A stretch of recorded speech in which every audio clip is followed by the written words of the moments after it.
porque a Pepe Carral siempre le importaba eso de que anduviéramos de corbata, entonces como un homenaje, Magdalena la traje, la corbata, pero no hay nadie, sí, dos personas, entonces me la quité, pero la traía yo puesta cuando llegué. Y lo que quería yo decir es que José tuvo el acierto de convertir, diría yo, una plaza privada en plaza pública, de tal manera que de alguna manera muchos de los problemas de nuestro país, de nuestra región, de nuestro continente se han discutido en estos metros cuadrados del club, lo cual yo creo que ha beneficiado enormemente a nuestro país. Por supuesto que extrañamos a Pepe, pero la tradición sigue y eso nos da mucho gusto de que este sea un foro abierto a distintas cuestiones y a distintas posiciones. Después quiero decirles que, francamente, cuando hablamos de una nación y decimos que una nación crece y que una nación es más rica que otra, si no logramos aterrizar ese concepto en individuos, en personas, pues esa nación es bastante abstracta. Esa nación no existe. Si las personas no son más honradas, no son más rectas, más respetuosas de la ley, pues esa nación es algo que se desvanece. Y hoy tenemos el honor, porque para mí es un honor, de que esté con nosotros uno de los mexicanos a quien yo más admiro, a alguien que desde la ciencia ha hecho muchísimo por nuestro país, alguien que introdujo, yo tuve la oportunidad de conocerlo cuando era director del Instituto de Biología, en los 80 creo, y desde entonces dije, caray, qué personaje más interesante, abriendo brecha en algo que en ese momento no se hablaba en México, que era la biodiversidad. Defendió las becas del instituto. Mi función en ese momento era reducir becas porque había habido una devaluación espantosa, y él muy severamente no me dejó quitarle pero ni un peso o ni un dólar para defender a sus becarios que estaban en el exterior en especialidades que francamente no hubieran podido cubrir en México. Y después fue rector de la Universidad Nacional, un rector en periodos difíciles. Bueno, yo creo que todos son periodos difíciles, pero tuvo realmente una categoría para lidiar con asuntos delicados que en ese momento se estaban ventilando, y yo les recomiendo ampliamente un texto de él. En México tenemos poca tradición de memoria escrita, y esto empobrecido, diría yo, a la vida pública, porque no nos enteramos de cómo se ven los asuntos de dentro y cuáles fueron los problemas que enfrentaron los gobernantes, las autoridades, en este caso universitarias. Y José Sarucán escribió un libro realmente muy interesante, casi diría yo bello, con todas sus experiencias, difíciles experiencias desde rectoría, que se llama Desde el Sexto Piso. Lo recomiendo ampliamente. Y José, como ustedes saben, después creó Conavio, o antes creó Conavio, y Conavio fue de nuevo una ampliación de nuestro horizonte de entendimiento de lo que era la riqueza nacional. Entonces, cuando se organizó este foro, dije, bueno, pues le voy a hablar a José a ver si puede. ¿Y cuál va siendo la sorpresa cuando me dice, sí voy? ¿Por qué? Bueno, pues porque la crisis hídrica es algo que corresponde a todo, digamos, involucra a todo el aparato de nuestra biodiversidad. Es por eso que tenemos hoy el honor de que José Sarucán esté con nosotros, el investigador, por cierto, que ocupa una silla en una organización inglesa, ¿cómo se llama? Donde estuvo Einstein, estuvo Darwin, ¿no? Y nadie lo sabe. Les dejo con la duda de cuál es esa organización, que tiene 400 años de vida, probablemente. Creo que fue la primera organización científica del mundo, y hay un mexicano que ocupa ahí un sitial, y debemos sentirnos muy orgullosos, porque hay momentos últimamente donde dice uno, bueno, este es un país de porquería. No es un país de porquería. Hay muchos mexicanos de los cuales debemos sentirnos muy orgullosos. Hay muchas instituciones de las cuales debemos sentirnos muy orgullosos, y una de esas personalidades es José Sarucán. José, mil gracias por estar aquí con nosotros.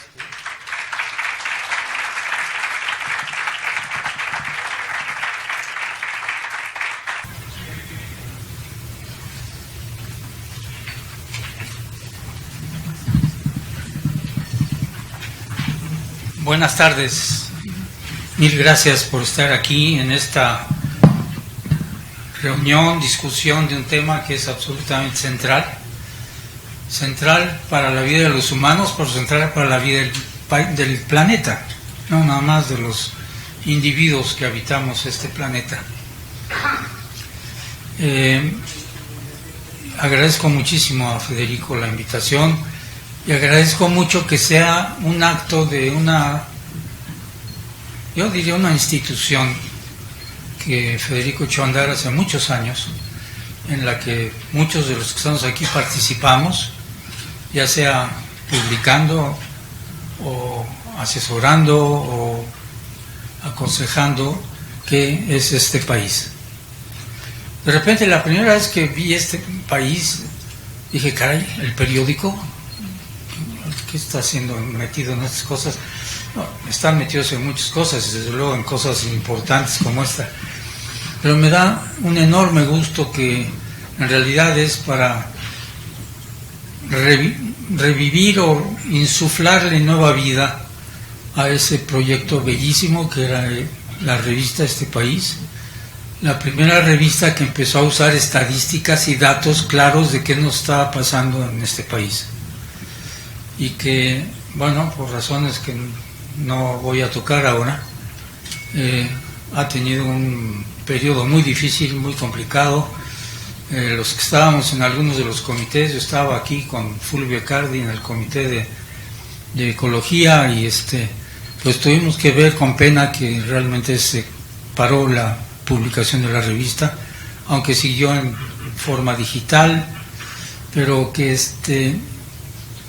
hay que mantenerla porque era un referente muy importante para las cosas que pasaban en México, esa revista, y yo creo que es muy importante que renazca con el vigor y con el impacto que antes tenía. Así que por doble partida me siento muy contento de estar aquí.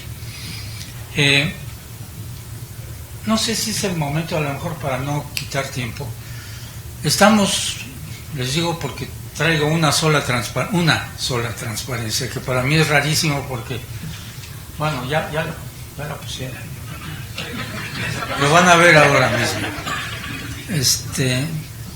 Un poco para ponernos en el ambiente real de lo que significa el agua para este planeta. Esa figura que están viendo es un cálculo hecho por los geólogos del US Geological Service, que seguramente en alguna ronda de cervezas o de café empezaron a pensar, bueno, vamos a calcular cuánta agua hay en el planeta Tierra. Y entonces lo que hicieron fue hacer cálculos de todo el agua, desde luego las aguas subterráneas, las aguas de los glaciares, del Ártico, de la Antártida, toda el agua, incluida el agua que los seres humanos y los demás animales con los que tenemos relación evolutiva tienen como parte de su organismo, así como que hubieran succionado el agua de todo el mundo, de toda la naturaleza, y la hubieran puesto junta. Bueno, esa agua, que es toda el agua salada, no salada, etcétera, es esa bolita azul que ven ustedes encima del planeta Tierra. Empiezan a preguntarse por qué diablos se llama el planeta azul. Bueno, pues más bien es Tierra lo que estamos viendo cuando le quitamos eso. Pero lo más impresionante, si pasan la siguiente, es que esa pequeña bolita es el agua dulce del planeta, el agua que bebemos, que usamos para todos los días y que además mantiene la mayor parte de los ecosistemas que nos dan la vida en este planeta. Y más crítico todavía, si vemos la siguiente, debe aparecer ese círculo blanco que apareció ya hace un momento. No, ya se fue. Bueno, eso que está ahí, esa cosita chiquita es el agua dulce accesible a la humanidad. De esto es lo que hay que hablar, porque en realidad tenemos un elemento de la naturaleza, que es el agua, que no lo valoramos en muchos sentidos. Lo empezamos a valorar, pero con una valoración, en el mejor de los casos, económica, que no está mal, pero que no es todo, sino el papel que esa agua juega en que este planeta sea lo que es y estemos nosotros aquí. A guisa de introducción les diría yo que nuestra especie, Homo sapiens, por si alguien todavía tiene dudas de su origen, que no es divino ni extra lo que sea, extra natural, nuestro origen sale de justamente esa historia de 4.500 millones de años en el planeta. Somos una especie más de las muchísimas que han existido y que espero existirán en el futuro, porque déjenme decirles una cosa, podremos hacer cuando digo podremos me refiero a la raza humana, a la especie humana, la tontería más grande para acabar con nosotros y con nuestra civilización, pero no con la naturaleza. La naturaleza no nos necesita, nosotros necesitamos a la naturaleza. ¿Y cuánto tiempo lleva Homo sapiens en el planeta? Unos 280.000 años, por ahí, 280, 290.000 años. Y de entonces acá han existido en el planeta Tierra 100.001 millones de seres humanos. Nosotros ahora, con los 8.000 y feria de millones que somos, representamos alrededor de entre el 7 y el 8% de toda esa presencia humana en el planeta. Y hemos hecho realmente destrozos terribles, no a lo largo de los 280.000 años, en los últimos 2 siglos. Y realmente hay que asumir esto de una manera muy especial, porque el impacto que estamos teniendo con las formas de vida, y no las formas de vida de los 8.000 y pico de millones de personas, de una fracción de esos 8.000 millones de personas que vivimos en el planeta, que tenemos que racionalizar nuestra forma de vivir, nuestra forma de actuar, nuestra relación con el planeta y nuestra relación con los demás miembros de nuestra especie. Y esto no es algo que se enseña en ninguna escuela, y yo diría que en este caso en ninguna universidad. Las universidades han tenido una deuda, tienen una deuda enorme de no concientizar a todos sus alumnos de que son seres humanos, habitantes de un planeta y habitantes de una nación como la nuestra, y que cada uno de nosotros, de manera pequeña o de manera muy grande, impactamos a ese planeta. No importa si los alumnos van a estudiar danza, o van a estudiar derecho, o van a estudiar astronomía. Esto es una gran falla que hay que corregir cuanto antes. Y no hay una universidad en el mundo, déjenme decirles, no es un problema de aquí, en ninguna parte. Y esto yo creo que es una mala educación que tenemos que cambiar fuertemente. Hoy vamos a hablar de una parte de ese componente que mantiene al planeta como un planeta que tiene vida, entre ellos nosotros. Y creo que es un tema enormemente importante. Celebro que se haya pensado en él para una discusión aquí. Yo espero que si todos guardan sus tiempos, podamos tener después tiempo para preguntas, porque una de las cosas que siempre me ha resultado muy difícil encarar es que cuando me llaman a dar conferencias por el Colegio Nacional y de otro tipo, siempre el tiempo se acaba, hay 2 preguntas y la gente se tiene que ir, y digo, no, pero lo que queremos es contestar las dudas de la gente, lo que queremos es darles la información que requieren, porque a lo mejor no estaba en la charla que yo les di. Ojalá haya tiempo para que podamos tener por lo menos una pequeña ronda de preguntas. Y sin más, yo pediría a nuestros participantes que por favor pasemos a sentarnos. Esto va a ser una conversación, no van a ser charlas aquí, sino un conversatorio, básicamente, con ideas de cada uno de los participantes. Y les voy a leer rápidamente, espero poder leer porque me estoy quedando ciego prácticamente, las presentaciones que me mandaron de cada uno de ellos. Yo no he tenido ocasión de interactuar con prácticamente ninguno de ellos, más que quizá conocer el nombre. Están el doctor Aldo Iván Ramírez Orozco, que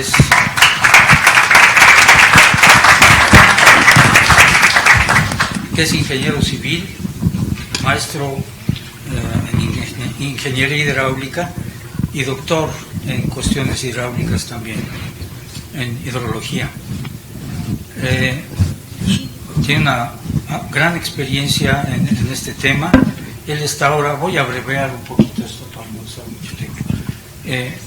Él trabaja ahora en el Tecnológico de Monterrey y han producido un libro muy bello que me ha traído aquí justo antes de la crisis del agua en Monterrey, como decía, y ahora van a tener que escribir otro para ver cómo diablos resuelven las cosas que estaban narradas en ese libro. Está también con nosotros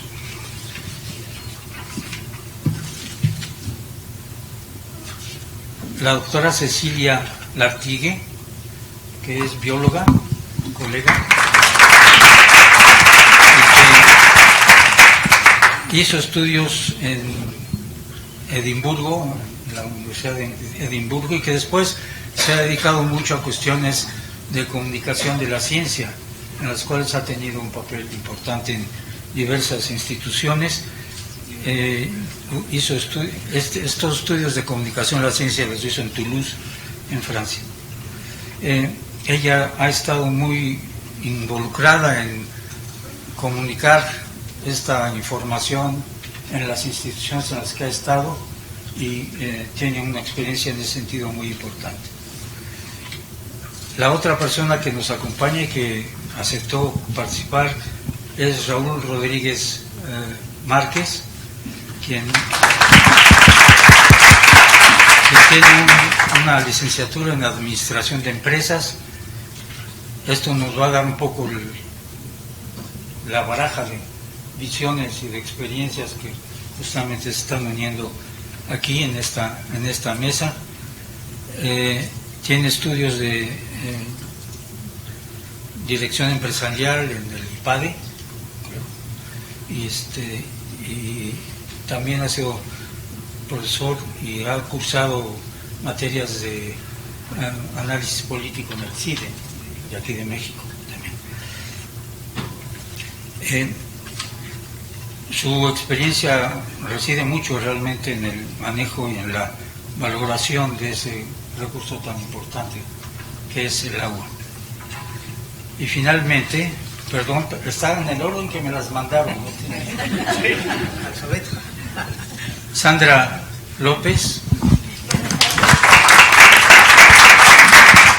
Sandra es ingeniera ambiental, graduada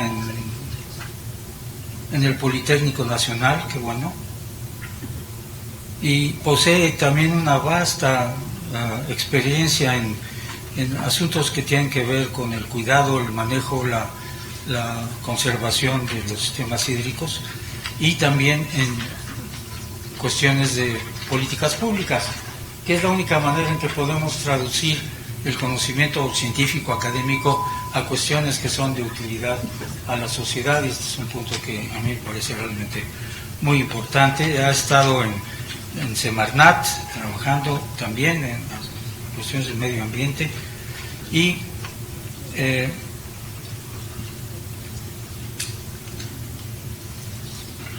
trabajó bastante en las cuestiones de competitividad el INCO, y creo que es ahora consejera del INCO en este campo. Perdón por la forma lenta, pero hubiera sido mucho más lenta si me forzaba a leer las dos páginas que me dieron de del currículum de cada uno. Si les parece bien, vamos a empezar en el orden que les he presentado, según los organizadores de esto, y va a haber una intervención breve para expresar la problemática del agua en este país, espero que nada más en este país, y que después será seguida por otra intervención de cada quien sobre soluciones a varios de los problemas que se han comentado y que se han explicado en esta sesión. Así que yo me bajo y por favor, Iván, si empiezas. Gracias, doctor. Muchísimas gracias por la invitación, un gusto estar aquí con ustedes. Y pues bueno, como ya lo dijo el doctor Sarucán, pues estoy en Monterrey, así que se imaginan si tiene uno cosas que decir derivado de esta crisis hídrica de la que no hemos realmente aún salido, ¿no? Fíjense que el caso de Monterrey, que de hecho pues sí nos dio mucho material para escribir ese libro, que justamente fue publicado un poquito antes del inicio de la crisis hídrica, y que en efecto pues, seguramente traerá consigo una nueva edición muy pronto.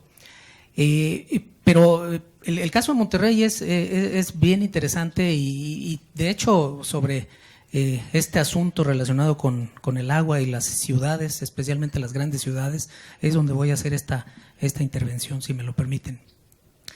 Fíjense, Monterrey estaba prácticamente en un pedestal, ¿no?, en el asunto de los servicios de agua potable y saneamiento, siempre diciendo es el mejor o uno de los mejores organismos operadores, no solo en México, sino en Latinoamérica, ¿no?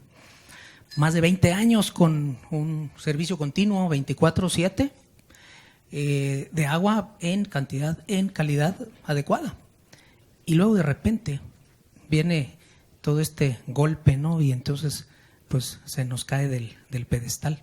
La verdad es que el libro, como les digo, lo hicimos antes de la crisis y habíamos ideado una forma de explicar en ese momento el éxito de Monterrey en cuestión de agua, pero también, curiosamente, después de la crisis encontramos que ese mismo enfoque explica muy bien la crisis y por qué caímos en ella, ¿no?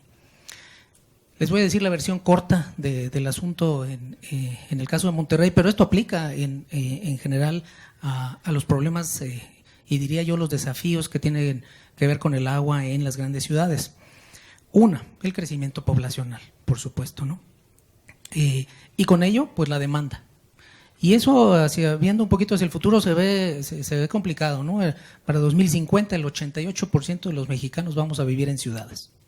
88%. Las ciudades están creciendo tremendamente, ¿no? Casi 3 veces ha crecido Tijuana, León en los últimos 40 años más o menos. Y entonces ahí viene una gran demanda de agua, ¿no? En Monterrey necesitamos 16 metros cúbicos por segundo para que toda la ciudad funcione. El crecimiento ha sido tremendamente vertiginoso. Se ha estimado más o menos por ahí del orden de unas 5 hectáreas diarias de urbanización en los últimos años. Así que esa es una de las primeras cosas que explica esta situación y que se ve como desafío en el asunto de las ciudades. Otra cosa muy ligada a esto es el patrón de urbanización, la forma en que crecemos, ¿no? Sin tanta infraestructura verde, pues entonces también en algún momento, como también seguramente lo saben, en Monterrey ahora sufrimos cuestiones de sequía, pero de cuando en cuando tenemos la incidencia de huracanes que causan también graves destrozos por inundaciones. Y ahí creo que la parte de la urbanización es muy, muy importante. Siguiente factor es, por supuesto, pues la variabilidad climática y el cambio climático. Por supuesto, en los últimos 5 años, sin contar 2023, a nivel estatal, los 5 años han estado en lluvias, en precipitación, en Nuevo León, por debajo de la media. Por debajo de la media, 5 años consecutivos. Así que eso ha empezado por supuesto, a pasar factura, ¿no? La verdad es que no es la primera vez que ha sucedido esto en el norte del país. en el fines de los 90, una gran sequía, en 2012-13 otra gran sequía, la tremenda sequía de mediados de los 50 del siglo pasado, así que es algo que va y viene. Lo que sí es que ahora estamos viendo que esa variabilidad climática, ¿no? Los picos por encima de la media, los valles por debajo de ella son cada vez más grandes. Entonces hay una mayor variabilidad. Y si a eso le ponemos encima el cambio climático, pues entonces las cosas hacia el futuro no se ven, pero para nada más bondadosas que lo que estamos viendo.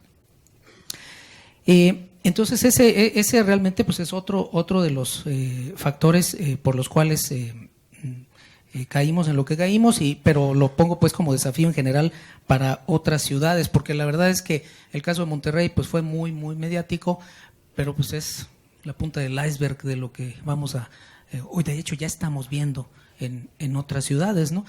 Mucho se dijo en la prensa, Monterrey se quedó sin agua. La verdad es que nunca nos quedamos sin agua.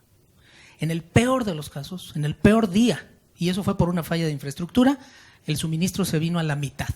De los 16 metros cúbicos por segundo, 8. Ese fue el peor. Pero en general estuvimos con 12. Y la cuestión es por qué se sufrió tanto. Bueno, la ciudad no estaba preparada para manejar estas cosas, y ahorita lo voy a mencionar un poquito más, ¿no? Un desafío, antes de comentarle este asunto de la gestión, digamos, es pues la incertidumbre que tenemos en el futuro, ¿no? Sí nos imaginamos un poco las cosas, pero la verdad es que hay una tremenda incertidumbre en todo, y creo que ese es un tema que voy a abordar, si me lo permiten, cuando veamos el asunto de las posibles soluciones, ¿no? ¿Qué sucede con las ciudades que empiezan a crecer tanto y demandan tantos recursos? Pues no pueden vivir con los recursos propios, los que tienen básicamente en su área de influencia, en su cuenca, en su acuífero, y entonces tienen que empezar a traer agua de otro lado, ¿no? Y léase Cutzamala para el Valle de México, Chapala para Guadalajara, o la cuenca del San Fernando, que no es una cuenca en la que está Monterrey, ¿no? Y entonces hay que llevar agua de más de 100 kilómetros de largo, lo cual pues también trae consigo, por supuesto, pues conflictos. Esa es la situación, ¿no? Y también pues da origen en general a la sobreexplotación de los recursos. El caso de León, en donde han vivido pues por más de 20 años con la misma agua, el mismo acuífero, pues está tremendamente sobreexplotado, ¿no? Ahí, en ese sentido, quizás el caso de Monterrey tenga cierta ventaja, ¿no? Porque a Monterrey le llega el agua de varios sistemas acuíferos y de varias presas. Así que la verdad es que tenemos los huevos en varias canastas, y eso debería ser una cosa buena para poder gestionar mejor el asunto, ¿no? Sobreexplotación, por supuesto, ¿no? 42% de los acuíferos no tienen disponibilidad, 17 están declarados sobreexplotados. En el asunto de las cuencas es algo parecido. Y finalmente, nada más quiero comentar un poco el asunto de lo que mencioné hace un momentito de la gestión, y por qué dije que Monterrey no estaba preparado para afrontar una crisis, ¿no? Y vaya que ya lo habíamos previsto, ¿no? Con el colega Ismael Aguilar, también del TEC, y otro colega que ahora está en Coahuila, escribimos en 2016 un paper que así se llamaba, ¿no? Amenazas climáticas y el riesgo de una crisis hídrica en Monterrey, y prácticamente se estaba narrando lo que sucedió. Viene esta situación de las bajas precipitaciones, las presas básicamente se siguieron manejando como si no pasara nada, y por eso 2 de ellas pues prácticamente quedaron vacías. Luego, cuando sí empezaron, digamos, los cortes, pues la red de distribución no estaba preparada para operarse en forma intermitente, ¿no? Los famosos tandeos. Más de 20 años con un suministro continuo, pues imagínense, ¿no? Los desarrolladores urbanos durante esos 20 años hicieron casas sin cisterna ni tinaco. 92% de las casas en Monterrey al inicio de la crisis no tenían cisterna ni tinaco. Así que si se ve el agua en la red, se fue el agua en la casa. Y la red no estaba preparada para ser operada en forma de tandeo, ¿no? En forma intermitente. Y entonces hubo gente que jamás vio un día sin agua, pero otros, que curiosamente coincide con la periferia y las ubicaciones de más difícil acceso, pues sufrieron 2 o 3 meses sin el recurso. Agua, fíjense que agua había, porque en la presa del Cuchillo, que es la más grande, pues había agua suficiente. Bueno, ahí hay un problema de infraestructura, ¿no? El tubo que viene del Cuchillo tiene una capacidad limitada y entonces no se podía traer más que 5.5 metros cúbicos por segundo. Por eso ahora el nuevo acueducto del Cuchillo, ¿no? que igual y ahorita comentamos un poco. También el asunto de las fugas en la red, del agua no contabilizada, que es pues mal de todos, ¿no? Aún en el caso de Monterrey, que eso parece ser de los mejores indicadores en el país, pero de todas maneras, ahorita hay 42% de agua no contabilizada, a lo mejor la mitad de eso son fugas físicas, pues por supuesto que eso es algo que hay que abordar, ¿no? Y por último, nada más mencionar la necesidad de optimizar todos los sistemas, que eso en un momentito más, si me lo permiten, lo comento. Sería por el momento, doctor. Gracias. Bueno, buenas noches y gracias por la invitación. Bueno, siendo bióloga, la verdad es que tiene uno la tendencia de ver como las cosas como con una dinámica un poco diferente. Y lo que creo que es muy importante para el tema del agua, como para muchos temas ambientales, es como esta perspectiva amplia, ¿no? Entonces, si nosotros vemos, por ejemplo, nuestro territorio, vemos que estamos condicionados porque una tercera parte del territorio tiene muchísima agua, ¿no? El sureste. Tenemos sitios que tienen más de 2.000 milímetros anuales de agua, mientras que tenemos el norte, bueno, y el centro norte, que es 2/3 partes, en donde tenemos sitios hasta con 50 milímetros de lluvia anual. Y, sin embargo, nuestras actividades productivas están sobre todo concentradas en las zonas secas y semisecas, en ciudades como la Ciudad de México, Guadalajara, Monterrey. Entonces es un gran desafío, empezando por ahí. Otra parte que me parece muy importante es la dinámica del agua de manera natural se da a nivel de cuencas. Y lo que ha hecho el ser humano es no respetar este límite, sino establecer fronteras políticas entre estados, entre países, entre municipios.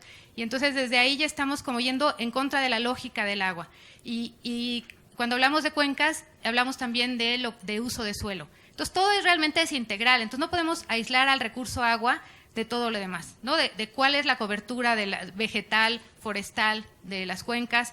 Si deforestamos las partes altas, vamos a tener problemas en las partes bajas. La calidad y la cantidad del agua no va a ser adecuada. Y bueno, la falta de planeación que tenemos, porque ni siquiera podemos hablar realmente de planeación, nos ha llevado a eso, ¿no? En no respetar los límites de las cuencas, no manejarlas así. Y luego tenemos la parte porque lo dividimos todo como en sectores productivos, en el uso que se le da en el campo, en las ciudades, etcétera. Y ahora, si nos vamos a esta parte de los sectores productivos, tenemos una agricultura que es la que más consume agua y que maneja el agua de una manera sumamente ineficiente. Y tenemos otra que es terrible en cuanto a que no consume tanta agua, que es el uso industrial, pero que sí contamina muchísimo. Y para eso basta pensar en el sector minero, que contamina el agua con singular alegría. Y tenemos otro uso que es el uso doméstico, que no por ser menor en cantidad deja de ser importante, porque ciudades como esta, donde el principal uso es justamente el uso doméstico, entonces nos tenemos que concentrar en ese tipo de uso, porque ese no nada más tiene que ver con la cantidad, sino con la calidad del agua. La calidad del agua que sale de los hogares muchas veces está contaminada con contaminantes emergentes, por ejemplo, con antibióticos, productos dermatológicos, etcétera, que tienen problemas muy graves. Y ahora sí, acercándome un poco y como decía el doctor Aldo, además de esto tenemos el cambio climático. Entonces, de por sí ya estábamos en problemas muy graves y el cambio climático lo que viene es a acrecentarlo, ¿no? Y tenemos ahora fenómenos meteorológicos extremos y cuestiones que ya eran de verdad problemáticas, ahora nos espera algo mucho peor que además no es evitable. Simplemente nos tenemos que adaptar, mitigar lo que viene.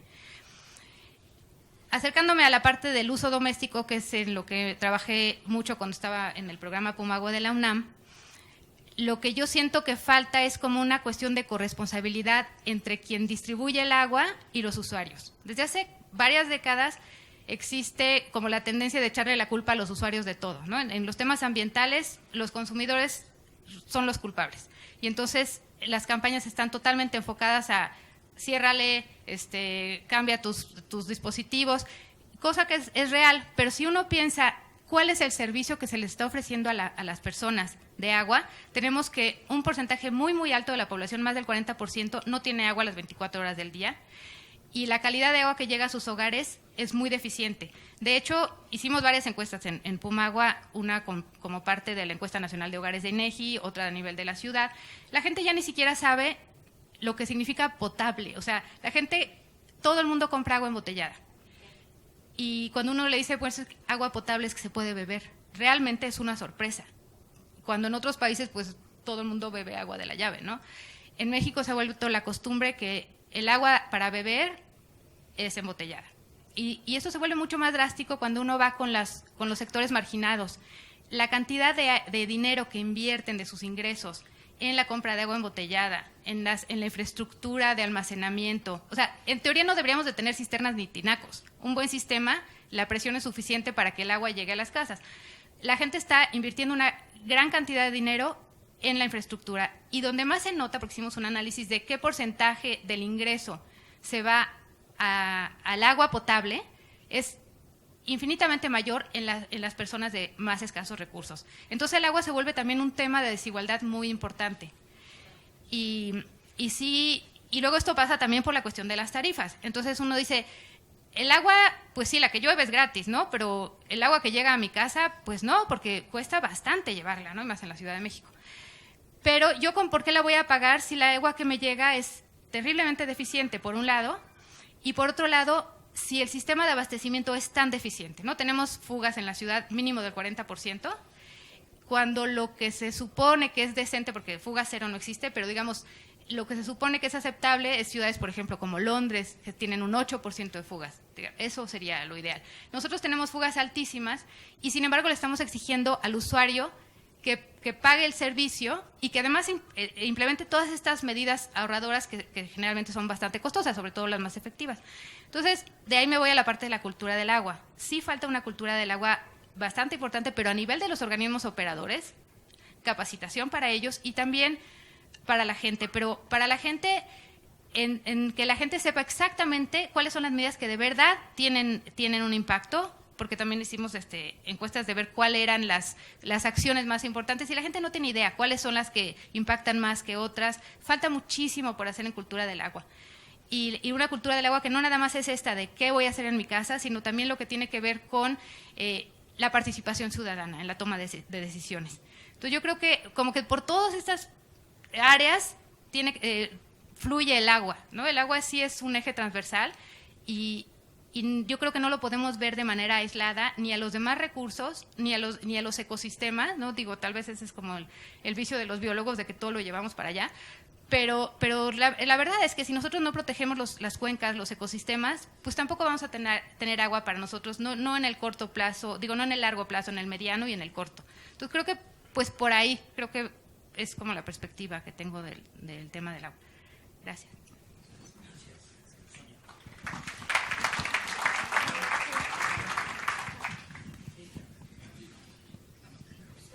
¿Me escuchan? Aquí. Bueno, pues creo que ya se mencionó muchísimo y todo lo que han mencionado es muy acertado. Bueno, en el IMCO me gustaría comentarles, nos encantan los datos. Entonces, ya se habló del cambio climático, pero me gustaría darles un dato muy importante. En nuestro país, realmente el cambio climático ha afectado demasiado. Se habla mucho que en el mundo buscamos no rebasar el 1.5 y los 2 grados centígrados a nivel mundial, un promedio mundial. Sin embargo, tristemente en México ya rebasamos el 1.6 grados centígrados durante los últimos 40 años. Entonces, imagínense el impacto. Se escucha poco 1.6 grados centígrados, pero en impactos es demasiado. Y lo vemos en el tema de las sequías, y lo vemos, por supuesto, en el tema del agua. Para dimensionar y poner más en contexto, la media anual de las precipitaciones en nuestro país ha aumentado, se ha disparado. Como ya lo mencionaron, entidades como Monterrey han tenido reducciones, la Ciudad de México también, pero en general las precipitaciones en nuestro país están aumentando.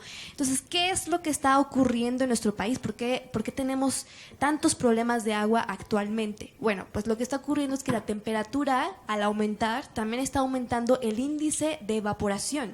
Entonces, tenemos menor cantidad de agua a pesar de que tenemos más huracanes, más lluvias. Entonces, México necesita adaptarse a las nuevas condiciones climatológicas que tenemos ahora y que hace 30 años eran totalmente diferentes, y que la legislación regulaba respecto a esas condiciones climatológicas que teníamos hace 30 años.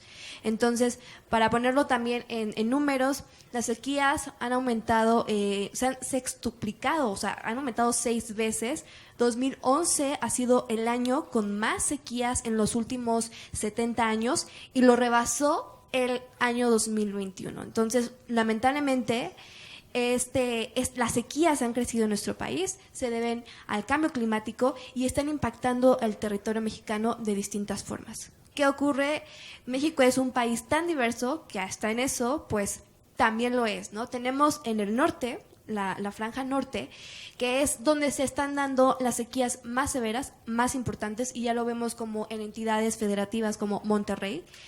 Pero bueno, en general esa franja de la frontera se está viendo gravemente afectada por las sequías. Y después también tenemos al centro del país, donde pues tenemos la mayor parte de la población y donde también tenemos el mayor número de sequías.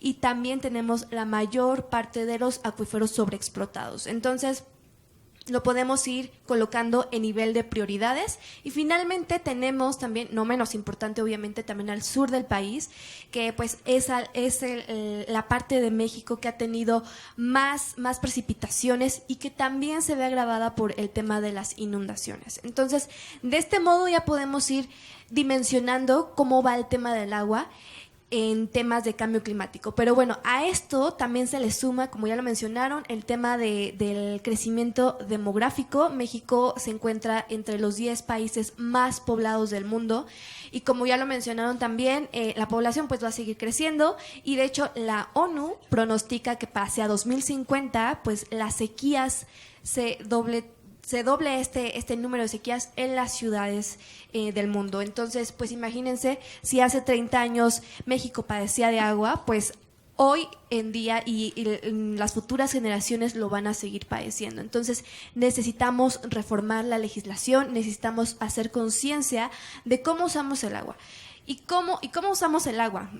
Para ponerlo un poquito en porcentajes, como ya lo mencionaron, el sector agricultura, el sector agropecuario, incluyendo al ganadero, es aquel que ocupa más agua en nuestro país. Es el 76% de este recurso el que usa este sector, seguido del abastecimiento público con el 15%, le sigue la industria con el 5% y finalmente la generación eléctrica con las termoeléctricas con el 4%. Entonces, se tiene bastante con mucho prejuicio el tema de la industria, y pues realmente donde tenemos que implementar mejores acciones es en el sector agropecuario, donde gran parte del agua se ocupa ineficientemente.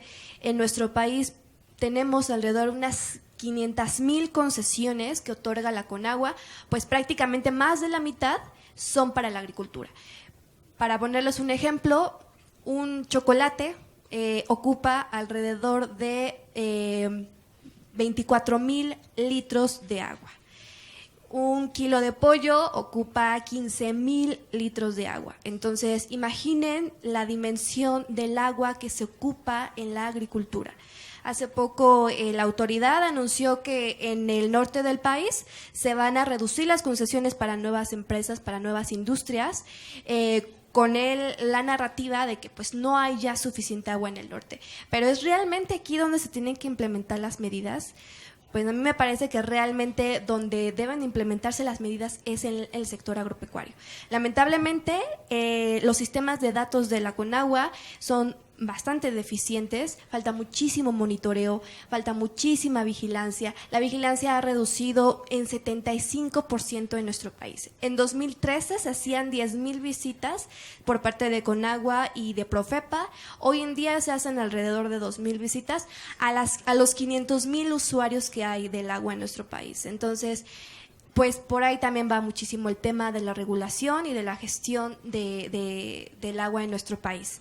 Entonces, y no hablemos, bueno, sumándole esto al huachicoleo, al robo de agua, a las fugas. Entonces, imagínense cuánta agua estamos perdiendo todos los días, y que lamentablemente eso está dando como resultado que tengamos alrededor de 12 millones de personas que carecen de agua en nuestro país, y que 4 millones ni siquiera cuentan con agua entubada.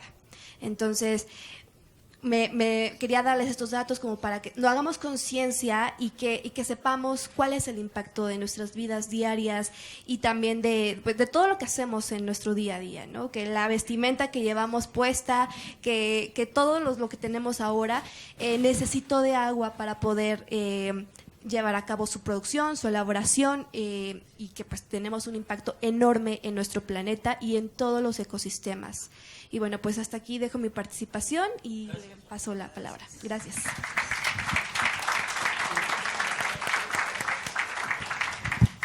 Gracias, doctor. Muy buenas noches a todos. Nos da mucho gusto estar aquí con ustedes. Me tomo un minuto solamente para hacer, creo que lo que debemos de hacer, reconocer y agradecer la invitación a este panel, a esta mesa de diálogo. Creo que no puede ser más oportuno, y sobre todo el nombre, el Crisis Hídrica en México. Gracias, Federico, por la invitación. Gracias a este país. Gracias, doctor, por de hacernos el favor de moderar esta mesa. Creo que tu conocimiento y tu ejemplo nos ayuda mucho. Esa lámina que pusiste, bueno, pues realmente nos dejó pensando a todos que es la parte medular, ¿no? Y también pues agradezco a mis compañeros, a Cecilia, a Sandra, a Aldo, que compartan la mesa con nosotros. Ellos son gente inteligente, propositiva, conocedora, y que seguramente aportará mucho a este diálogo, ¿verdad? Y sobre todo a todos ustedes, el público que amablemente nos tiene la paciencia de escucharnos, es público conocedor que está interesado y preocupado por el tema del agua.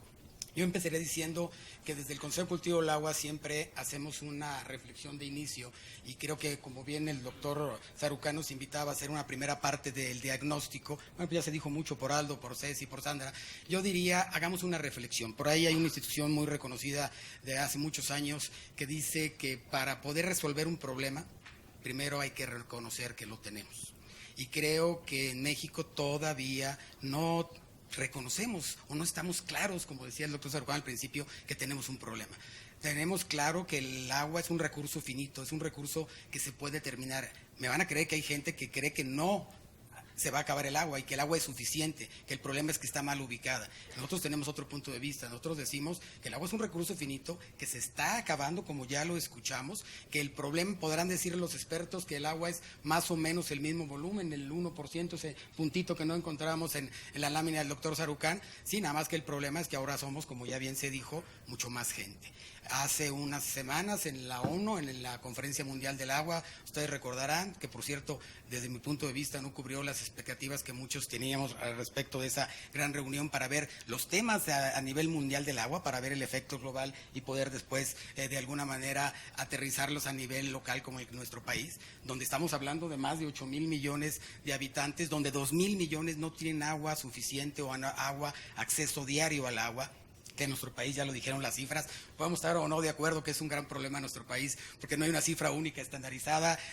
El IMCO tiene una, Conagua tiene otra, nosotros tenemos otra, pero nos vamos más o menos alineando en el sentido. Lo importante es que decimos, para nosotros hay un problema que en México, nosotros tenemos esa cifra de acuerdo al INEGI, no voy a discutir con el IMCO, jamás, pero de alguna manera habla que tenemos cerca de 16 millones de mexicanos, ¿de acuerdo al INEGI? 16 millones de mexicanos que no tienen agua diariamente las 24 horas, que era un poco el 40% que hablaba Aldo. El problema es ese, y que 11 millones no tienen drenaje, y que el problema es que hay una gran desigualdad en la disposición del agua. Hace muchos años, aquí hay gente muy joven todavía, pero en los 60s teníamos 10,000 metros cúbicos per cápita anual de disposición del agua. Ahora tenemos menos de 3,000 metros cúbicos per cápita anuales en el país. Y todavía la gente así no cree que hay un problema del agua, no cree que hay un problema de que el agua se puede terminar. Nosotros mismos, los seres humanos, somos, como bien también lo comentó el doctor Sarucán, los que nos estamos acabando los ecosistemas, somos los que estamos contaminando nuestros ríos y nuestros mares, somos los que estamos deforestando las fábricas de agua que son los bosques, y ese es el problema. Esa es la parte del diagnóstico que me puedo adelantar mucho, que quizá podríamos, como bien el doctor invitó, a hacer más breves en la parte del diagnóstico y abocarnos a las soluciones. Nosotros del Consejo de Cultivo del Agua estamos haciendo una invitación a hablar más, a tener una narrativa conjunta de soluciones, hablar de soluciones, ya no tanto el diagnóstico. Podemos estar de acuerdo o no del diagnóstico, podemos estar de acuerdo o no en las cifras, pero sabemos que tenemos un problema real, y que si el día cero no llegó a Monterrey, como dice Aldo, y otros dicen que sí llegó, pues se las vieron muy difíciles, pero no solamente Nuevo León, no solamente la zona metropolitana del Valle, de la zona metropolitana de Monterrey, con más de 6 millones de habitantes, que ya tienen más o menos, que ese fue el problema, porque el 60% del abastecimiento del agua potable a Monterrey, no me dejes mentir, Aldo, viene de aguas superficiales de las 3 presas que tienen ahí, y que por razones políticas, de falta de recursos, que ya hablaremos en la parte de las soluciones, pues no se han atendido y se fue agravando. Pero les tengo una noticia, no solamente fue Nuevo León, fueron 12 estados de la República, particularmente del norte de la República, que se vieron en el espejo de Nuevo León, y que este año, de acuerdo a lo que dice Conagua, no me dejarán mentir, muchos de los que están aquí son expertos, habla de que este año vamos a tener un 24% menos de precipitaciones pluviales en relación al año anterior, que ya es mucho decir. Habla de que en este momento el monitor de sequía de Conagua habla de que más o menos la mitad, poquito más de la mitad del territorio nacional está experimentando un grado de sequía desde severa, extremadamente seco, anormal, etcétera. Pero que estamos experimentando eso, que estas lluvias en este momento algo pues son atípicas, pero que no son suficientes, que tenemos verdaderos problemas, y que si no diseñamos un juego, un nombre del juego que se llama vamos a hacer un pacto por el agua, vamos a buscar alianzas estratégicas con todos los actores que tenemos que decir algo o que tenemos que proponer algo para solucionar el agua, vamos haciéndolo. No es solo un sector, que puede ser el sector gobierno, que es el que tendría la mayor obligación y la mayor capacidad de respuesta, sino todos los que estamos aquí, pero vamos uniéndonos. Desde el momento que en México, y lo digo con todo respeto, pero con toda firmeza, no se ha considerado que el tema del agua es un tema que con la seriedad debe de calificarse como de seguridad nacional, no lo estamos tomando en serio.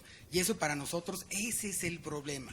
Alguien me decía, bueno, es que el problema del agua para el señor que está en el Palacio Nacional todas las mañanas, dice, hasta el momento que tenga un problema social, tomará en cuenta el tema que hay un problema del agua. Pero el problema social ya lo tenemos diversificado, quizá todavía no se ha desbordado y afortunadamente, pero lo vemos cada día en los bloqueos que hacen en diferentes colonias, en diferentes estados, en el Yaqui. Ya vimos un tema de conflictividad del agua. El agua puede generar un conflicto social y no quiero ser alarmista, simplemente es un tema de que tenemos que llamar la atención.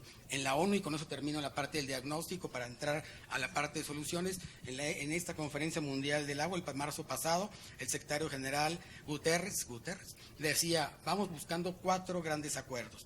Y son los que siempre hemos hablado, pero ¿por qué no lo hemos hecho? Hablaba del primero de colaboración, es la parte de lo que estamos hablando, las alianzas estratégicas de todos, sector gobierno, social, empresas, todos. La otra hablaba de resiliencia, es un tema importante, un concepto que se fue acuñando recientemente, pero que es la capacidad de poder sobreponernos a las problemáticas que estamos teniendo. La tercera, dicen en mi tierra que el dinero no es todo, pero calma los nervios, pues es el tema de la inversión. El tema de la inversión, una mayor inversión, pero eso lo dejáramos para las propuestas. Y decía la ONU un tema final que al doctor le va a encantar. Señores, busquemos apoyarnos en la innovación y la tecnología. No estamos haciendo caso de eso. Y no hablo de tratar el agua de mar, hay muchas cosas que ya lo hemos visto. Vayámonos al tema de Pareto de 80-20, bien lo decía Sandra, bien lo decía Ceci, lo decía Aldo. Vamos a buscar dónde está el problema, focalicemos el problema, que ya lo conocemos, y hablemos de soluciones. Si en los usos del agua el 76% es el sector agrícola, y no solo el que consume el 76%, sino el que desperdicia el 60% de ese 76%, y aparte no lo paga. Ahí está la ventana de oportunidad. Vamos viéndolo de manera optimista. Ahí está la ventana de oportunidad. Y no es satanizar al sector agrícola. El sector agrícola es muy importante, es la cadena alimenticia que nos lleva a nuestro país. Vamos a buscar de alguna manera cómo esa parte tenga una solución. Recordemos que el problema no es de ellos, el problema es que los programas de uso eficiente del agua que tenían los pequeños y medianos agricultores ya no existen. El tema de la tecnificación de riego, de las zonas de riego, tiene un gran problema. Hay ejemplos exitosos que ya lo veremos en las soluciones, pero el llamado que hacemos nosotros desde el Consejo Consultivo del Agua es ese. Vamos buscando un pacto, el diagnóstico lo tenemos, sabemos perfectamente dónde están los temas, veamos dónde están las alternativas y exijamos. Por eso es muy importante, Federico, esta convocatoria de tu parte y de todos los medios, sobre todo de comunicación, que nos ayudan no solamente a los que tenemos algo que decir, que somos todos los que estamos aquí, todos los que están aquí son expertos en ese tema y tienen algo que decir y proponer el tema del agua, sino que nos ayudan no solamente a sensibilizar a la población que sí tenemos un problema, sino que nos ayudan a mandar los mensajes a los tomadores de decisiones. Eso es importante. Mientras no lo tomen en serio, no puede ser que el presupuesto del agua en este país, y no me dejarán mentir muchos de ustedes, desde hace, no en este solo sexenio, hace 2 o 3 sexenios, venía a la baja. Hasta el año pasado, que tenemos ahí un legislador muy importante, amigo de muchos de ustedes, que independientemente del color y ideología, porque el agua no debe tener ni color ni ideología, invitó a todos los sectores a hablar algo respecto de propuestas del agua, el presidente de la Comisión de Recursos Hidráulicos, y logró contra quien manda en este país, que es la Secretaría de Hacienda, para términos prácticos en el tema presupuestal, logró incrementar el presupuesto del 22 a este ejercicio 23 en 100%, de 30 y tantos mil a 60 y tantos mil millones. Sí, pero les digo algo, es insuficiente. Termino diciendo en esta parte, para entrar a la parte de propuestas, es insuficiente. Hay quienes hablan que debe haber un presupuesto sostenido de entre 120 y 130 mil millones de pesos anuales durante los próximos 2 años. Hay otros, el Centro de Estudio de las Finanzas del sector de la Cámara de Diputados, que habla de un presupuesto de 240 mil millones de pesos anuales. En este momento 60 mil millones de pesos no es suficiente y aún así lo siguen de alguna manera pichicateando. Yo lo dejaré ahí como la primera parte de la problemática, doctor Sorracón, para poder hablar en lo demás. Gracias. Gracias, Raúl.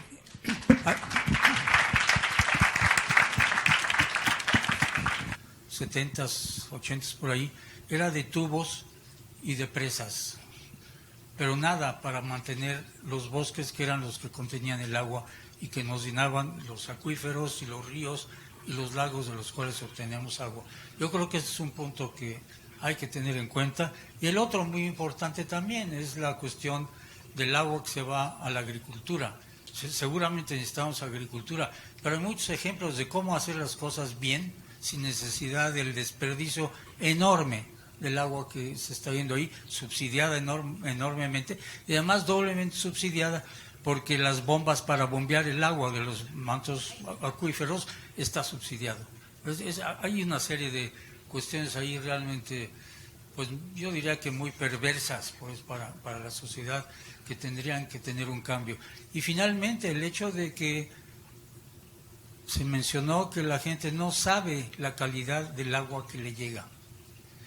Bueno, la Fundación Río Arronte está haciendo ahora un proyecto en este sentido de trabajar con los organismos operadores de agua de ciudades escogidas para ver cómo está la calidad del agua.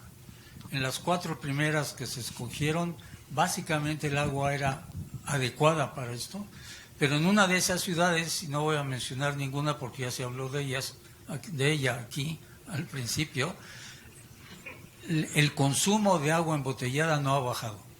México es el país consumidor más grande de agua embotellada en el mundo. Eso a lo mejor se podría justificar, no sé, en los 50, 60, 70, algo así. Pero ahora, lo que tenemos que hacer ahora es asegurar que el agua que sale de los organismos que manejan el agua en todos los municipios, en los estados, realmente tenga una calidad aceptable y hacérselo saber a las gentes y que lo sepan.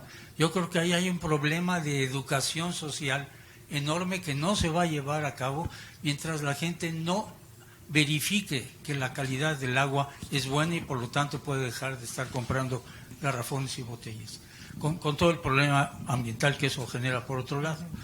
Yo creo que son puntos muy importantes y dejo ahora a los más mayores detalles de esto, Iván, por favor. Gracias, gracias, doctor. Bueno, miren, si me lo permiten, quisiera seguir, digamos, por esa línea del asunto del abastecimiento a grandes ciudades, ahora desde la perspectiva de, pues, qué es lo que podemos o debemos realmente hacer. Y me voy a referir nada más como a unos 4 puntos. A lo mejor hay más cosas, pero bueno, para optimizar el tiempo. Hablando de optimizar, ¿no? Creo que ese es el primero, ¿no? Tenemos que optimizar todos los sistemas, cosa que me parece que, bueno, en Monterrey no sucede esto, y lo más probable es que en todas las ciudades tampoco, ¿no? No hemos abordado el problema de la gestión y de los sistemas de una manera muy formal, buscando optimizar la operación de las fuentes, sean presas y pozos, de las estaciones de bombeo, de la red de distribución, etcétera, etcétera. Creo que eso es lo primero que hay que hacer, ¿no? No perder agua en fugas, aunque ya sabemos que en efecto no hay ninguna red hermética, pero reducir fugas, reducir el concepto del agua no contabilizada, etcétera, etcétera. O sea, manejar mejor lo que tenemos. Eso es básicamente lo primero. Se ha estado haciendo, por ejemplo, en el caso de Monterrey se ha estado haciendo y se han logrado recuperar, pues ya una parte importante de volúmenes simplemente con manejo del sistema. ¿Hay problemas de infraestructura? Pues sí, por supuesto. En el caso de Monterrey, y no lo dudo que en las demás ciudades sea lo mismo, las tuberías del centro de la ciudad tienen más de 100 años de edad. Y entonces pues ya tienen muchísimas fugas, y eso también tiene una relación muy directa con el asunto de la calidad del agua. Y ahorita lo que el doctor Sarucán mencionaba, ¿no? En Monterrey, por ejemplo, la calidad a la salida de las plantas potabilizadoras está perfectamente confirmada, cumple con las normas. Pero de ahí, el trayecto en todas esas tuberías antiguas hasta llegar a la llave de cada casa, pues ahí hay otro asunto. Sí hay que invertir en infraestructura, y digo no solo en la red, sino también pues quizás en más plantas potabilizadoras y todo lo demás. Luego está el asunto de las aguas residuales, en particular por las plantas de tratamiento de aguas residuales, que ahora ya saben que ahora ya estamos cambiando el lenguaje y ahora les decimos unidades recuperadoras de recursos hídricos. Y fíjense que tiene su razón, ¿no? Porque la verdad es que a una ciudad siempre le vamos a meter agua de primer uso, con fines potables. Así que siempre vamos a tener agua residual. Y entonces ese hay que verlo como un recurso. Por supuesto, sí hay algo de reuso directo con fines industriales o de riego de jardines, pero hay que ir más allá. Y ahora ya estamos hablando de la inyección inducida a los acuíferos de agua residual tratada, o eventualmente pues el reuso potable indirecto del agua residual tratada. Hay que vencer muchas cosas culturales en el camino, es cierto, y también normativas. Pero por ahí tenemos que ir, ¿no? Ahora, con la llegada de Tesla allá, bueno, pues ahí la idea es precisamente que la planta pues a lo mejor pueda tener todas sus operaciones con agua residual tratada, y hasta ahí el asunto del agua con Tesla pues no parece ser tan grave. El problema es que ya se están empezando a construir del orden de 13,000 o 15,000 viviendas, precisamente para pues dar alojamiento a todos, lo que va a traer la gigafactoría allá, ¿no? Y entonces ahí sí estamos en problemas, ¿no? Pero saben, uno de los principales temas que quiero tocar ahorita es el asunto de la gestión de la demanda, de cuánta agua consumimos. En Monterrey, hasta antes de la pandemia, más o menos se tenía una dotación estimada de unos 230 a 240 litros por habitante por día. Dotación, recuerden que dotación no quiere decir consumo. Dotación es un número que utilizamos para dimensionar los sistemas, para el proyecto de los sistemas, ¿no? Es básicamente todo el agua que consumen todos, no solo la población, sino también los servicios y todo lo demás, dividido entre el número de personas que viven ahí. Pero entonces, en Monterrey, 240 más o menos, en otros lados, tremendo, ¿no? En Hermosillo, aquí en Cuernavaca, estamos hablando de casi 500 litros habitante día. Eso es dotación. Pero en consumo, de todas maneras, en Monterrey ya estábamos hablando de 165 litros habitante por día. Y entonces aquí la pregunta es, ¿tendremos o por qué no? Más bien la cambio. ¿Será que no podamos vivir con menos? Ahí les va un dato muy rápido. Fíjense. hace un momento les dije que de los 16 metros cúbicos por segundo que se necesitan para que Monterrey funcione bien, en la crisis nos quedamos con 12, ¿ok? 25% de disminución. Bueno, se perforaron otros pozos ahí muy rápidamente, así que realmente lo que faltaba era la mitad de ese 25, 12%. Si todos en el área metropolitana de Monterrey nos hubiéramos puesto como meta y obligado a reducir nuestro consumo 12%, no hubiéramos tenido crisis. Ahí les va otro dato duro que también tiene su punch. Ahorita se está haciendo una presa nueva, la presa Libertad.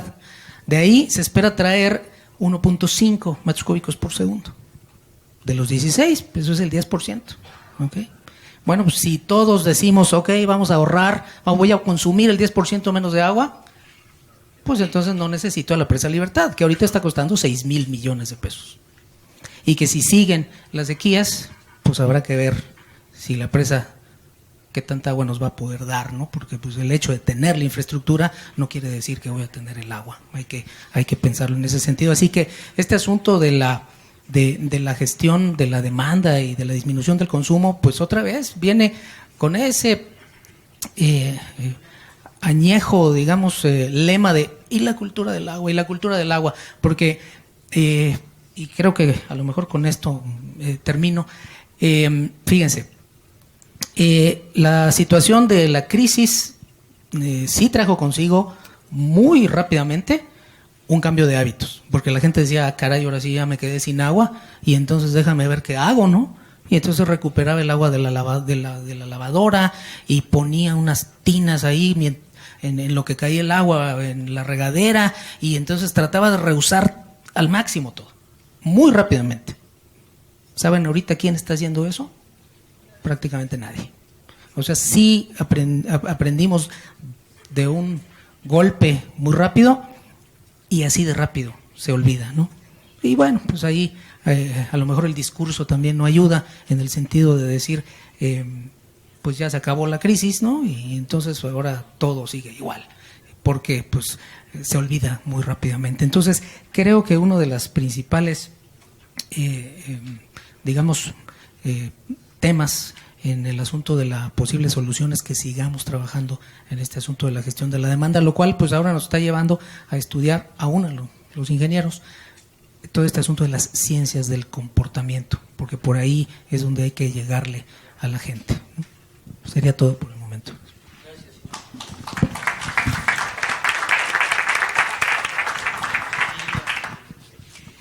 Sí, bueno, yo creo que por un lado lo que convendría es hacer uso de estos instrumentos que ya existen, que son bastante integrales, como por ejemplo el ordenamiento ecológico del territorio. Entonces, para nuevamente no hablar como de recursos por separados, hacer un buen uso del suelo es fundamental.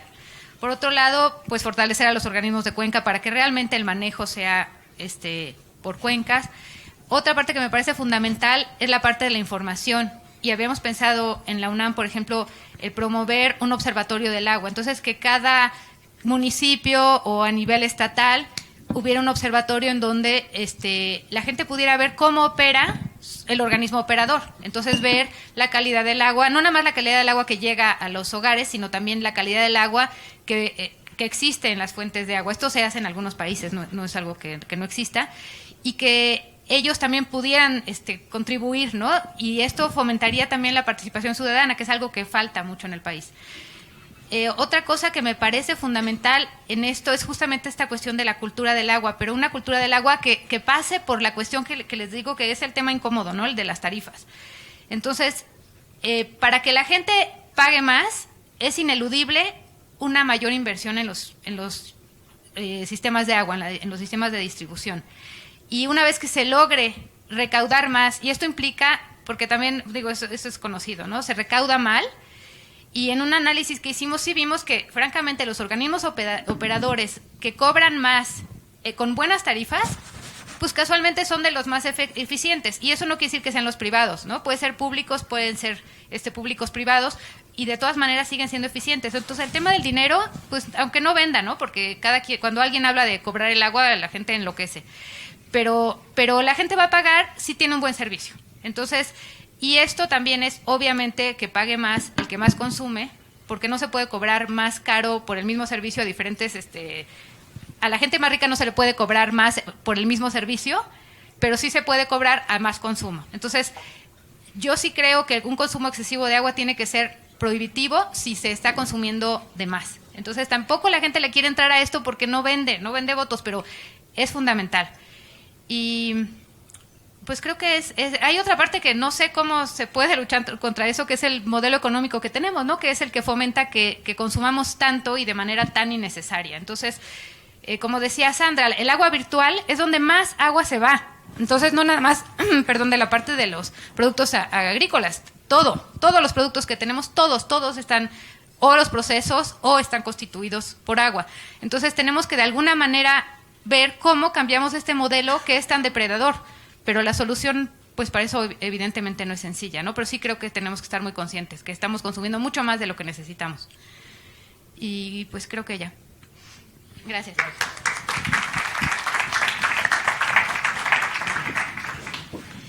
Bueno, pues me gustaría comentarles las acciones o las propuestas que hemos identificado en el IMCO y bueno, como introducción me gustaría comentarles que actualmente el gobierno mexicano sí está haciendo cosas, sí está trabajando.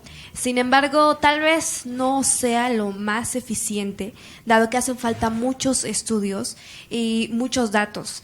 Actualmente, hace un mes aproximadamente teníamos a nivel nacional un 50-49% del recurso.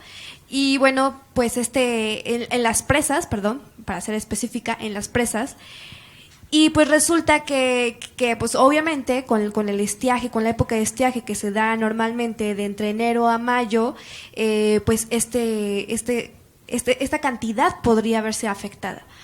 ¿Qué pasa? Que bueno, pasa aproximadamente un mes y el sistema de la Conagua recibe un ciberataque. Entonces, pues nos deja sin datos a los mexicanos para poder actuar eficientemente. Y una acción que también toma el gobierno mexicano para poder solucionar el problema del estrés hídrico en nuestro país, pues es el bombardeo de nubes. ¿Y qué pasa con el bombardeo de nubes? ¿No? Es una acción muy especulativa, ¿funciona, no funciona? Realmente no lo sabemos, no sabemos qué tan eficiente es y lamentablemente tampoco lo pudimos comprobar cuando se aplicó en el centro de México, porque no tenemos datos de las presas, no tenemos datos porque hackearon a Conagua, ¿no? Entonces, aquí podemos ver un problema muy grave que es la necesidad de fortalecer el sistema de datos de nuestro país en cuestión de recursos hídricos. Si uno acude a la base de Conagua, pues te puedes observar que hay muchísimas anomalías, tanto en cuestiones de tarifas, de disponibilidad. El último informe de estadísticas del agua se publicó en 2019, entonces no tenemos un análisis tan profundo. Entonces podemos ahí observar que lamentablemente nos están dejando sin armas para poder implementar políticas públicas. ¿Y cuáles son las propuestas que desde el IMCO hemos identificado? Bueno, pues una de ellas es obviamente fortalecer el sistema de monitoreo y de datos, de medición en general en todos los sectores, porque pasa que la medición del agua para el sector que consume más agua en nuestro país no es obligatoria. Se acaba de hacer en marzo, a principios de marzo, esta normatividad para la medición del agua en nuestro país, obligatoria, sí, pero no aplica para el sector más importante en consumo de agua. Entonces ahí podemos observar que al menos el 76% del volumen del agua en nuestro país pues no va a estar totalmente medido. Y luego encontramos sectores como por ejemplo el minero, que tampoco no tiene la necesidad, no se ve en la obligación porque no está regulado el sacar una concesión. Entonces también observamos que bueno, pues tanto en concesiones como en aguas residuales, pues no estamos teniendo un correcto manejo. Entonces, pues tenemos aquí el riesgo de tener acuíferos contaminados. Entonces, ¿cuáles son las medidas? Pues regular estos sectores correctamente y reforzar la vigilancia, porque de nada nos va a servir tener mejores leyes o mejores normas si no tenemos una vigilancia de estas. Ya en el 2012, me parece, que se promulgó, se modificó el artículo 4 de la Constitución para poder emitir una ley general de aguas, y lamentablemente, pues al día de hoy no tenemos una ley actualizada. Y pues todavía estamos pendientes de eso, está pendiente por parte de las autoridades. Entonces, pues necesitamos una nueva ley que regule la situación actual de los recursos hídricos. Entre otras acciones están alinear el saneamiento y la disponibilidad del agua para todos los mexicanos con los objetivos nacionales de cada administración. Es decir, que se vuelva una prioridad de cada administración gestionar mejor los recursos hídricos. También tenemos ajustar los volúmenes concesionados a la disponibilidad anual del agua en nuestro país. Cada año tenemos distintas disponibilidades. Sin embargo, la concesión se mantiene estática. Entonces, ¿qué necesitamos? Ajustar esta disponibilidad a las concesiones que tenemos en nuestro país. Y también, por supuesto, tenemos la implementación de una coordinación entre los actores del agua. Tenemos a los actores internacionales, tenemos a la federación, tenemos a los estados, tenemos a los municipios, por supuesto también a las cuencas, a los organismos de cuencas. Entonces necesitamos que todos estos tengan comunicación porque no la están teniendo hoy en día en nuestro país. Entonces necesitamos trabajar más en la comunicación para el manejo de la gestión del agua. Por supuesto también necesitamos un mayor volumen de tratamiento de aguas residuales. En nuestro país solamente se está tratando alrededor de un 5% de lo que usamos, que es muy poco, mientras otros países como por ejemplo Israel están aumentando esta capacidad de tratamientos de aguas residuales. Y finalmente también tenemos pues obviamente promover mayor inspección, mayor vigilancia y un mayor presupuesto para las entidades que regulan el agua en nuestro país. Muchísimas gracias.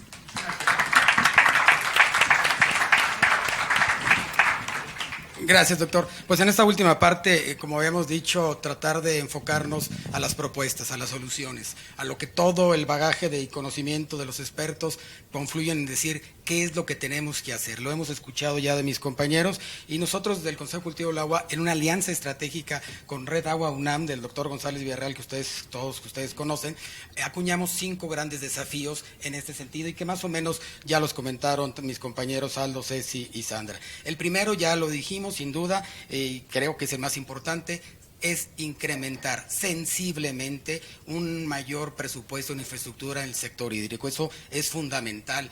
Sabemos que va a ser difícil, no somos ingenuos, el presupuesto de la Federación para el 2024 va a ser muy complicado. Sabemos que esta actual administración federal es el último presupuesto donde va a meter mano, donde lo va a elaborar en este agosto, el 23, para presentarlo en septiembre, el 8 de septiembre, aprobarse y que sea el que se ejerce en 24. Sabemos que es un año electoral federal, sabemos que va a ser muy complicado, sabemos cuál es el pensamiento del gobierno federal, pero debemos seguir insistiendo en que si no hay recursos suficientes en este sentido, no podemos tener éxito en ninguno de los programas. Yo pongo el ejemplo, como lo decía Aldo, no puede ser posible que cuando ahora sucedió la tragedia de Nuevo León en este sentido y que tuvo que ir personalmente el presidente de la República a decir cuánto dinero le tenía que dar a tal o cual presa, cuando teníamos un fondo, el FONDEM, que ustedes recuerdan, que existía para eso. Ese era un tema de desastres naturales, tenía que manejarse políticamente. Nosotros siempre decimos desde el Consejo Cultivo del Agua que debemos de despolitizar el tema del agua, fundamental.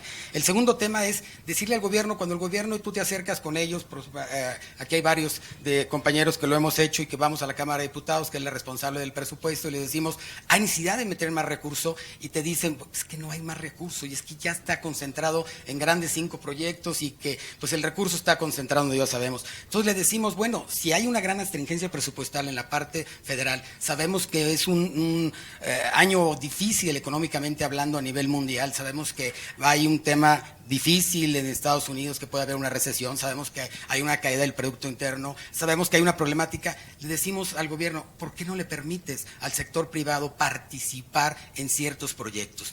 Hay un marco legal que lo permite, la ley de asociaciones público-privadas que está vigente, que ha tenido éxito y que hay muchos proyectos, ustedes conocen, infraestructura carretera, de salud y otros más, que ha funcionado. Desafortunadamente hay una obsesión en esta administración, y lo digo con todo respeto, pero con toda objetividad, que no quiere dejar participar. El hecho de que participe en estos esquemas con transparencia, con rendición de cuentas, no quiere decir que se vaya a privatizar el agua. Cuidado, ese argumento lo utilizaron hace algunos años con ese tema y fue catastrófico, la verdad, y eso en estos momentos de polarización sería terrible. Entonces nosotros insistimos en que hay una mayor necesidad de recursos en infraestructura hídrica y mantenimiento.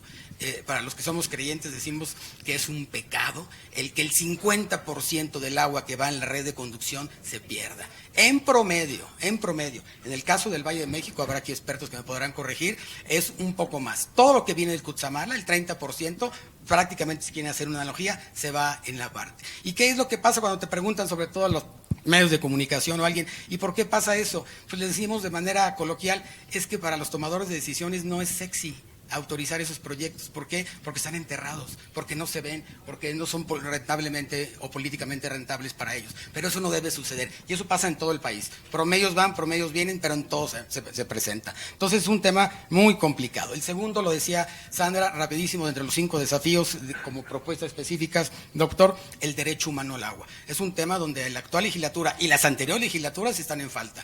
Ya la Suprema Corte de Justicia de la Nación hizo un exhorto a esta actual 65 legislatura, pues que no ha legislado la reglamentaria del cuarto constitucional del derecho humano al agua. Y cuando tú te acercas y preguntas y has visto y ves la voluntad política de muchos legisladores, que aunque no lo crean, hay buenos legisladores de todos los colores que sí quieren ayudar, se topan con lo que decía hace un momento. Decían, pues es que para tener un tema de una aprobación de una ley, una iniciativa de ley, que tiene un componente presupuestal, pues requiere la autorización y el visto bueno de la Secretaría de Hacienda. Y esto requiere más o menos 80,000 millones de pesos. Evidentemente la Secretaría de Hacienda dice no hay ese recurso, entonces ese tema queda pendiente, lleva 10 años, desde el 2012, más o menos, que se aprobó y seguirá en ese sentido. De acuerdo a la Organización Mundial de la Salud, el promedio de lo que es el derecho humano al agua anda entre 100 y 150 litros diarios per cápita. En México consumimos promedio 350, tenemos ese consumo. En Nuevo León son muy ahorradores ya, como siempre, los regios son buenos ahorradores, 150, y después del problema el año pasado más. Estados Unidos traen 535 litros diarios de consumo per cápita. Fíjense nada más el tema de la disparidad. Entonces es muy importante el seguir insistiendo en ese tema. Nosotros y muchos de los expertos que están aquí coinciden en que se puede convivir ambas leyes. La Ley General de Aguas Nacionales, que no existe, que es la que propone que se legisle el cuarto constitucional, y que puede convivir con la actual Ley de Aguas Nacionales, que es la que maneja la gobernanza del agua, la que ve el tema de las concesiones, caducidad, prelación, etcétera, etcétera. Hay algunos sectores radicales que lo que quieren es derogar la actual Ley de Aguas Nacionales y llevar el camino, y lo digo también con todo respeto, pero con toda objetividad, llevar al mismo camino de la ley minera, en el acotar la parte del uso a la industria, particularmente en ese sentido, y el tiempo de las concesiones, lo cual nos parece que nosotros que sería un contrasentido, ¿no? La siguiente del tema, ya vimos el tema del recurso, el derecho humano al agua, el tema de hablar todos del concepto de seguridad hídrica.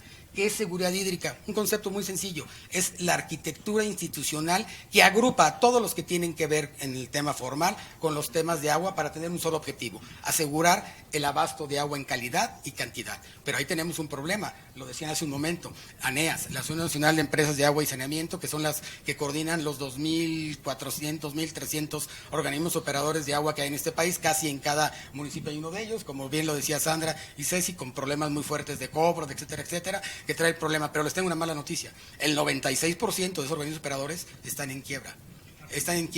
Y el problema es que hay que hacer un llamado también, que es muy profundo, hay aquí juristas que pueden estar o no de acuerdo en ese sentido, en que hay que revisar el sustento legal de esa parte. Ustedes saben que el municipio es el responsable de dotar el agua y cobrarla, pero tiene capacidad de hacerlo por todo lo que hemos visto, entonces valdría la pena. Hay quienes dicen que sería imposible abrir el 115 constitucional, que es el que le da la vida legal jurídica para esto. Vemos que los municipios no lo hacen, vemos que los municipios no cobran el agua, vemos que los municipios, en las organismos operadores son las cajas chicas de las presidencias municipales, y el problema está ahí.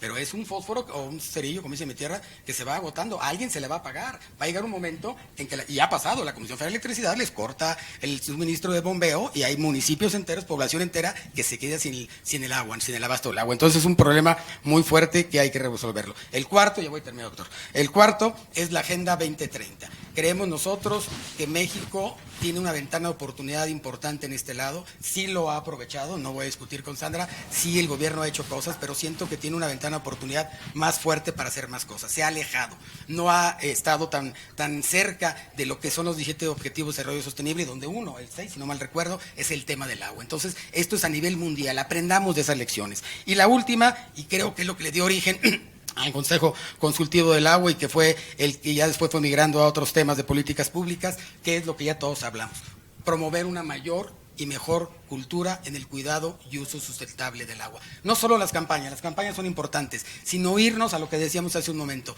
focalizar los problemas. El tema del, con eso termino, doctor, el tema del campo. Si hay una ventana de oportunidad del 70%. Sí. No, el club, sí, tenemos un problema de este tipo. No.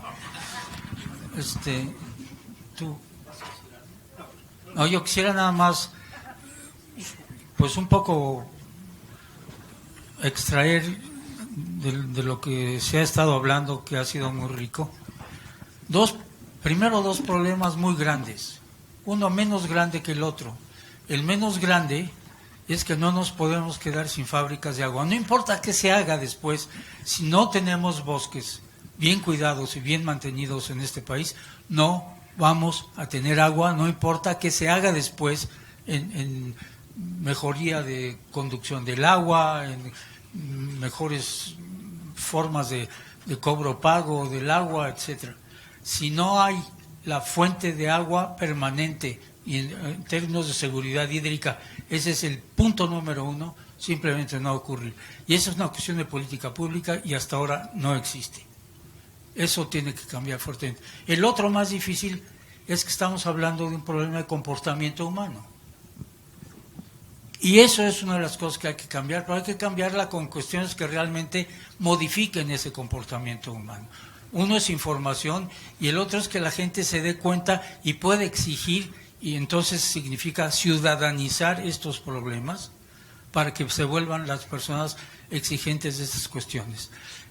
En una de las charlas que yo daba hace tiempo sobre esta cuestión del agua, le hacía ver al público, estaba ahí, y también a ustedes, cuando ustedes compran una botella de agua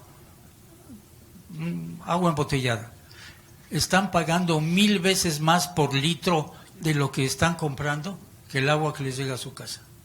Si esto se lo hacemos ver a la gente, y es una de las maneras más claras de llegar y decirle, tu bolsillo está sufriendo porque no estás exigiendo agua de buena calidad, y la forma de exigir agua de buena calidad es que tú la puedas medir, hay maneras de hacerlo, y que realmente si el agua es buena, deja de gastar 1000 veces más por litro de lo que estás utilizando, porque esto es, yo no sé si se ha hecho el cálculo del drenaje económico que esto significa para la gente, y particularmente la gente pues menos favorecida económicamente. Estos son puntos que son muy importantes. Y el otro muy importante que se tocó pero no se ha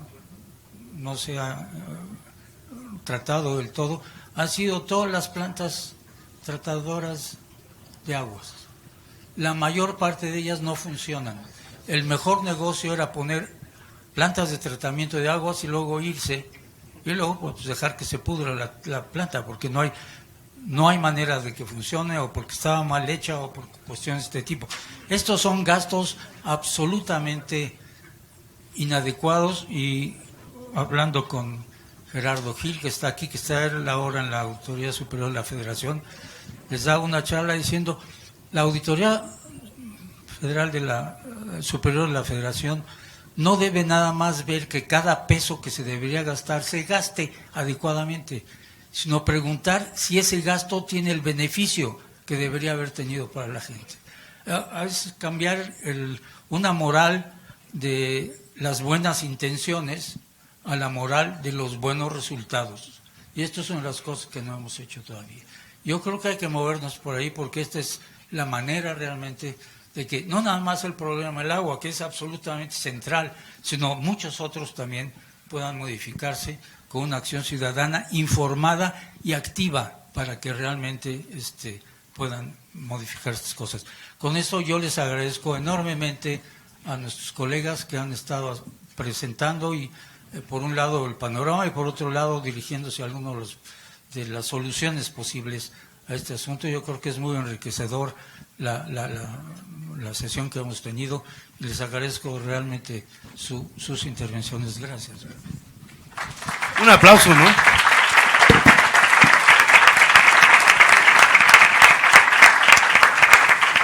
Bueno, yo no sé por qué terminé de maestro de ceremonias, pero aquí estoy. Y se me quedaron varias cuestiones que valdría la pena, creo que vale la pena retomar. Las fábricas de agua. Hace algún tiempo comentábamos con José Sarucán. ¿Ustedes saben cuántos guardabosques tiene México?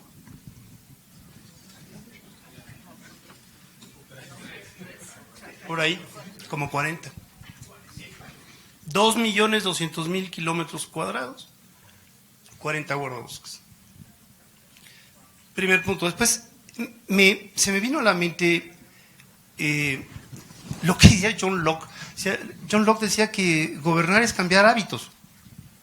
Que si no se cambian hábitos, pues no se está gobernando, en el fondo. No, se está dejando que las cosas sigan adelante porque no queremos afectar.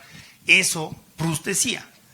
Perdón, no estoy muy citador, pero Proust decía que lo que más trabajo le cuesta al ser humano es ir de un hábito a otro, ¿no? En lugar de bañarte 10 minutos, bañate 3 minutos.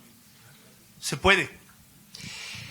Y después me parece que habría una discusión que es nacional. El rector que más dinero, yo estuve en el patronato universitario 6 años, que más dinero metió al mantenimiento de Ciudad Universitaria, de las instalaciones universitarias fue el rector Sarucán, que por cierto decir no llegó al mínimo internacional. O sea, nos quedamos a la mitad. Es una cuestión de cultura, ¿no? Decir, bueno, es que el mantenimiento es parte de, lo vemos en las calles, lo vemos en las casas, lo vemos en los aeropuertos, que se hunden, lo vemos en todas partes. Y después viene la gran renovación que nos hubiéramos podido evitar si hubiéramos invertido lo que vamos a invertir en mantenimiento. Y hay estándares internacionales del 4% sobre el valor de del bien del que se trate. Y finalmente, y aquí hay Marco Provencio, qué bueno que estás aquí, tengo que decir 2 cosas de Marco Provencio, una buena y la otra muy buena. La primera es que ha sido el presidente del Consejo de la Revista durante años realmente muy complicados, en los cuales el anterior presidente, Edmundo Berumen, tuvo una enfermedad, entonces se retiró y entró de bateador emergente y lo ha hecho espléndidamente Marco, y quisiéramos agradecerte, Marco, de verdad, de estos años, porque han sido muy complicados, todo tu tiempo y tu dedicación, de verdad. Y el segundo, decía Raúl, 240,000 millones de pesos. ¿Cuánto nos costó Segalmex? Es que hay que ponerlo en proporciones. De los países de la OCDE, el promedio, voy al punto, el predial es un área que no tocamos. El país que menos recauda predial de la OCDE recauda el 4% del PIB. ¿Saben cuánto recauda México? 0.3. Entonces, ¿por qué no tienen las presidencias municipales y las alcaldías dinero para seguridad, para mantenimiento, para agua? Porque no recaudan, con la idea de que actualizar el catastro te puede llevar a suponer que te van a aumentar el predial. Pero ya se pueden reelegir, ¿no? Entonces, esperábamos que con la reelección hubiera un incentivo para hacer las cosas bien y plantear la actualización del catastro y después el aumento del predial para lo que determine el 115. Debo decir que la entidad que más recauda predial es la Ciudad de México. Como un 35-40% del ingreso de la Ciudad de México proviene del predial y agua. Ya que está aquí Valeria Moy. ¿Valeria? Bueno, ¿por qué no? Pues ahí queda como un ejercicio teórico de cuánto supondría a ver, vamos viendo lo del predial, porque 240,000 millones de pesos me parecen pequeños para lo que podría ser una recaudación, que además es una recaudación, vamos a decirlo así, relativamente sencilla a partir de que tu causante está identificado por nombre y apellido, ¿no? Calle y número. Y si tenemos 80% de la población urbana, pues ya podemos hacer esa actualización. Entonces, pues yo le quiero agradecer a todos. Insisto, voy al segundo punto de Marco Provencio. Marco fue muy generoso y Marco está aportando el vino que les vamos a ofrecer ahora de su cosecha personal, porque el señor está asociado en un viñedo. ¿Qué les parece? ¿Cómo la ven? Mil gracias a todos. Buenas noches.